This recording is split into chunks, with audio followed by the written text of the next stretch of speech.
네, 어려운 글로벌 경제 이슈, 이 커피 한 잔의 여유를 즐기듯 편안한 마음으로 들어보는 김보미의 뉴스카페 시간입니다. 김보미 기자 나와 네. 있습니다. 김 기자, 우리가 코너 컨셉을 좀 바꿨습니다. 기존에 너무 좀 코너의 정체성하고 안 맞는다 이런 얘기가 있어서 조금 더 편안한 느낌으로 네. 오늘 한번 진행해 볼까 합니다. 네. 첫 번째, 오늘 무슨 소식 준비했을까요? 네, 역시 영상을 또 하나 준비를 했는데요. 이번에 네. 좀 같이 보시면서 좀 대화를 같이 나눠보겠습니다. 틀어주시죠.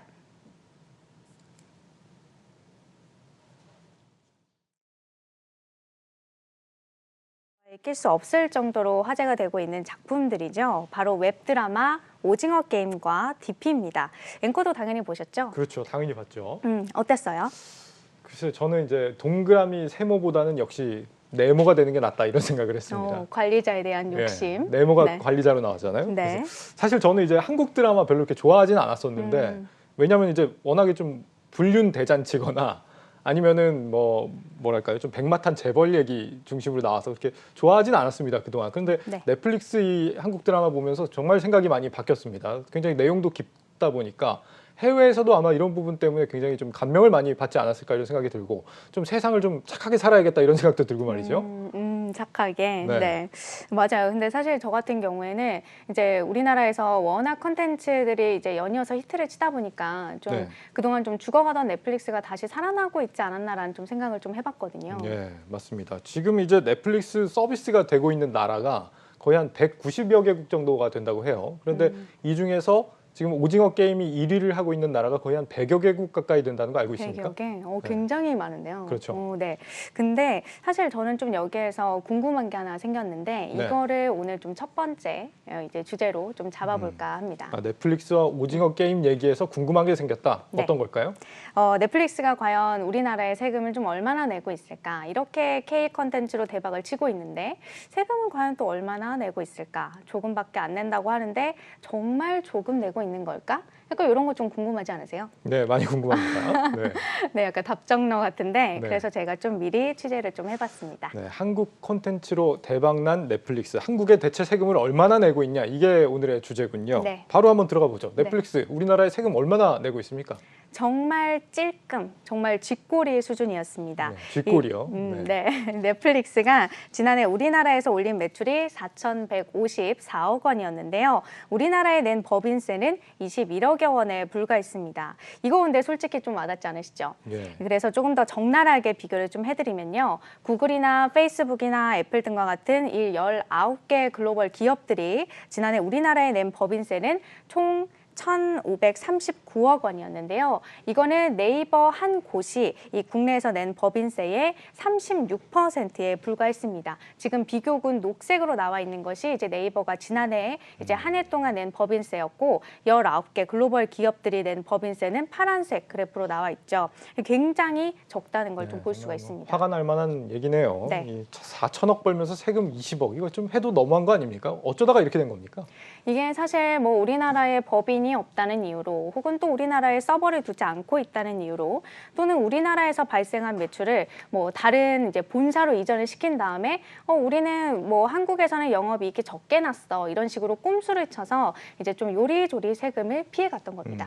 아마 한국 기업들이 미국에 가가지고 이렇게 영업을 했다고 하면 벌써 진작에 제재를 받지 않았을까 싶은데 네. 약간 이 서글픈 국력의 차이를 절감할 수 있는 그런 현실 아닌가요, 혹시?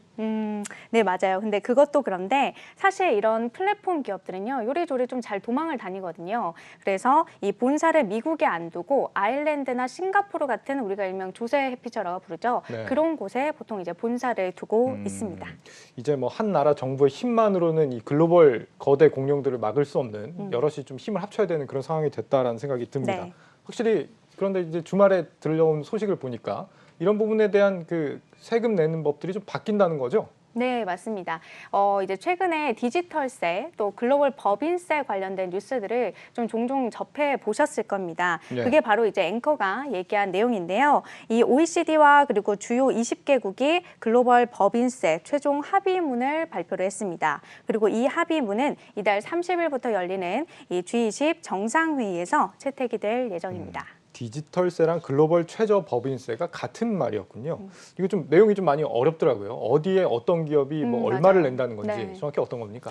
이게 아무래도 좀 구체적인 기준들을 제시해야 되다 보니까 좀 내용이 굉장히 복잡한데 큰 줄기는 두 가지입니다. 네. 일단 첫 번째는요. 일정 수준 이상의 매출과 영업이익을 이익률을 달성하는 다국적 기업들은 본사가 어디에 있든 또 뭐 지사가 어디에 있든 상관없이 앞으로 너희들에게 수익을 안겨준 나라에도 무조건 세금을 내야 한다라는 내용이 하나고요. 이게 바로 구글세 혹은 디지털세라고 불리는 내용입니다. 이제 하늘색으로 표시가 되어 있는 부분이고요. 예. 또 다른 하나는 이제 글로벌 법인세율에 관한 내용입니다. 그동안 앞서 말씀드렸던 것처럼 다국적 기업들은 싱가포르나 아일랜드 등과 같은 비교적 법인세율이 낮은 국가에다가 지사나 본사를 두고서 좀 세금을 조금씩 이렇게 깎는 형식을 좀 취해왔는데 여기에서 이거 그래 너희 마음대로 해. 그런데 이제 싱가포르나 아일랜드 같은 나라들도 법인세율을 15% 밑으로 낮출 수 없도록 할 거야 라는 내용이 두 번째 내용입니다. 그렇군요. 이 디지털세의 핵심은 두 가지만 기억하면 된다. 첫 번째는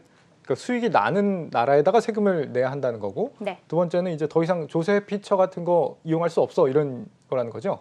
이용할 수 뭐 하려면 해라. 그런데 법인세율은 너희 아무리 낮춰도 그 15%다? 국가들이 15% 밑으로는 떨어뜨릴 수 없다라는 거죠. 이제 글로벌 기업들이 앞으로 꼼수를 부리지 못하게 하겠다 이런 건데 언제부터 도입이 된다는 거예요? 내후년입니다. 2023년부터 본격적으로 도입이 될 전망입니다. 아직은 좀 시간이 남았네요. 내후년부터다. 이렇게 되면 또 궁금해지는 게 1년에 한국에 도합 한 1,500억 원 낸다던 이 글로벌 기업들 앞으로 그러면 얼마를 더 내게 될까요?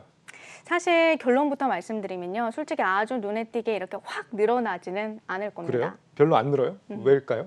이게 디지털세 부과 방식을 보면 좀 알 수가 있는데요. 네. 전체 매출에서 이것저것 다 빼고 나면 남는 게 이제 영업이익이죠. 그런데 여기에서 특히 매출액의 10%에 해당하는 부분을 우리가 영업이익 중에서도 이제 통상이익이라고 따로 떼어내서 부르고 있습니다. 그런데 뭐 여기에서 예를 들어서 좀 설명을 드려보면 매출액이 100억 원이고 영업이익이 30억 원이다. 그러면 통상이익은 매출액의 10%니까 얼마일까요? 10억 원이죠? 네, 그렇죠. 네. 100 곱하기 10분의 1. 뭔가 수학 시간 산수가 좀 같죠. 약해가지고. 네. 네, 수학 시간 같죠? 네. 그러면 이제 그리고 다시 한번 좀 자료를 좀 올려주시겠어요?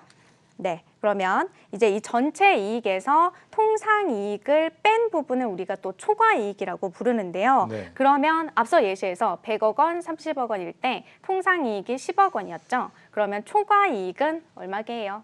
그러니까 전체 영업이익이 30억 원인데 네. 통상이익이 10억 원이니까 네. 그걸 빼면은 20억이 되는 네, 거죠? 맞아요. 초과이익이 그렇게 20억 원이다. 네, 여기까지 네. 좀 이해가 되셨죠? 네. 이걸 좀 개념을 하나하나 짚어드리면서 좀 가야 이해가 좀 쉬우실 텐데 네. 그런데 여기에서 디지털세는요. 이 초과이익의 4분의 1, 25%에 대해서만 부과하도록 하고 있습니다. 점점 어려워지네요. 네. 네, 여기까지 좀 이해가 되셨나요? 네, 이해가 되고 있습니다. 네. 일단. 네. 그러니까 이 세 부과 대상이 전체 영업이익도 아니고 통상이익을 제외한 이 초과이익도 그림이 초과이익이 하나, 둘, 셋 디지털세 부과 대상까지 요 네 칸이 초과이익입니다. 초과이익이다. 네, 네, 전체. 그림이 좀 네. 살짝 잘못 나갔는데 그래서 이 통상이익을 제외한 초과이익도 아니고 초과이익의 이런 말 표현 써도 될까요? 꼴랑 4분의 1만 여기에 대해서만 디지털세를 부과하겠다라는 겁니다. 일단 파이가 굉장히 작다라는 거죠. 네. 그러니까 좀 정리를 해보면 네. 기업이 이익을 내면 네.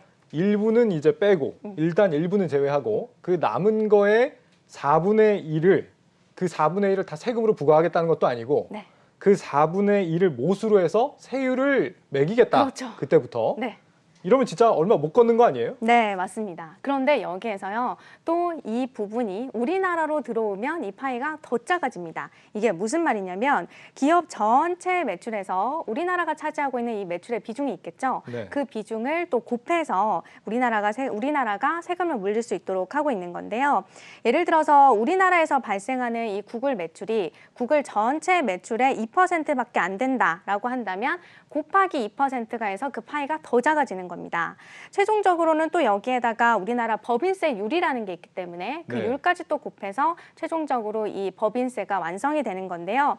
공식화 시켜보면 다음 자료와 같습니다. 한번 보여주실까요? 네, 디지털세는 아까 말씀드렸던 초과이익의 4분의 1 네. 곱하기 각국의 매출 비중 곱하기 국가별 법인세율 이렇게 만들어지는 잠깐만요. 겁니다. 어려우니까 다시 정리를 네. 해보면 네. 그 기업이 이제 전 세계에서 낸 이익 중에서 일부는 빼고 이제 남은 것 중에서 4분의 1에 대해서만 세금을 이제 매기게 되는데 이 4분의 1이 또 국가별로 매출 비중이 얼마냐에 따라서 또 나눠 먹는 구조다 이런 그렇죠. 거죠. 네.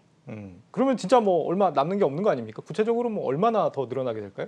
이게 좀 이제 뭐 매출 비중 데이터가 정확히 나온 게 없어서 이 국가 기업별로 이렇게 세세하게 말씀을 드리지는 못하는데 대표적으로 좀 구글의 지난해 자료를 토대로 좀 산출을 해보면요.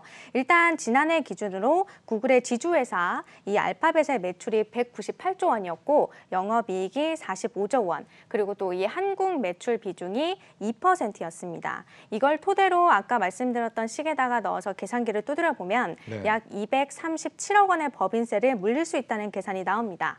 그런데 참고로 지난해 구글이 우리나라에 납부한 법인세는 약 97억 원으로 추정이 되고 있어서 거의 3배 가까이 세금이 늘어난다라고 볼 수가 있겠습니다. 네. 여기까지만 보면 나름 괜찮은데 라고 생각하실 수 있을 텐데 이 용해인 의원실 자료에 따르면 구글이 지난해 이 법인세로 우리나라에 냈어야 하는 금액은요.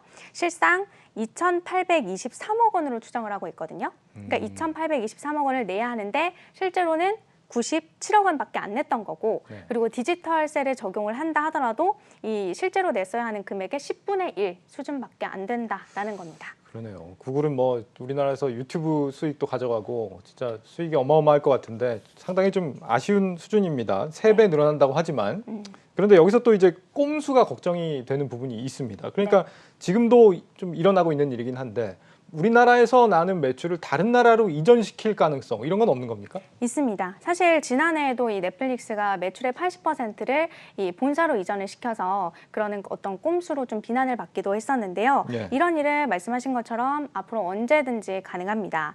기업이 매출을 다른 나라로 이전을 하게 되면 전체 매출에서 우리나라 매출이 차지하는 비중도 사실 그만큼 줄어들기 때문에 우리나라가 거둘 수 있는 세금도 줄어들게 됩니다. 그리고 이걸 현재로서는 지금 막을 방법이 없어서 보완책을 마련해야 된다라는 지적이 나오고 있는데요. 대표적으로 거론되는 게 우회이익세입니다. 용해인 의원은 우회이익세는 조세 회피를 위해서 매출을 이전시키는 모든 행위에 대해서 과세하는 세금이라면서 이 현재 호주와 영국이 시행을 하고 있고 우리나라도 이를 적극적으로 검토할 필요가 있다라고 주장을 하고 있는데요. 기획재정부는 OECD 회원국 전체 공조가 없는 한 우회이익세 도입은 아직 시기상조다라는 입장을 보이고 있습니다. 저는 이런 생각도 듭니다. 이런 계산법이면 매출이 앞으로 커지면 커질수록 매출을 키우면 키울수록 영업이익이 줄어들면 줄어들수록 세금은 덜 내는 구조가 되는 거잖아요. 그렇죠. 네. 통계 장난이 얼마든지 가능하겠다 이런 생각이 드는 것 같습니다. 네. 과연 이제 내후년에 어떻게 세금이 부과되는지 실제로 한번 지켜보는 게 좋겠습니다. 지금까지 김보미 기자였습니다. 잘 들었습니다.